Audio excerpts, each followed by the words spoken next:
Fakta perceraian Putra Siregar. Penyebab Septia Yetri Opani cerai bukan KDRT. Putra Siregar dan Septia Yetri Opani kini sedang ramai dibicarakan karena gugatan perceraian. Septi melayangkan gugatan cerai terhadap Putra pada Kamis 29 Desember. Hal ini dibenarkan oleh Humas Pengadilan Agama Jakarta Timur, Ira Puspitasari. Sidang perdana kasus perceraian keduanya akan digelar 5 Januari 2023. Agenda persidangan pertama ini merupakan mediasi untuk mempertemukan kedua belah pihak. Saat diwawancari awak media, Septia membeberkan alasannya menggugat cerai suaminya. Ia mengatakan suaminya tersebut kerap melakukan kesalahan.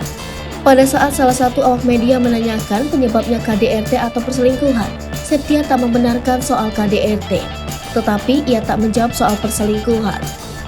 Namun Septia enggan menjawab pertanyaan tersebut. Di lain sisi, Putra Siregar berikan klarifikasi soal rumah tangganya itu. Di laman Instastory terbaru Putra Siregar, ia mengaku sedang mempertahankan rumah tangganya itu. Selanjutnya, ia akan memperbaiki hubungan dengan istri dan anak-anaknya.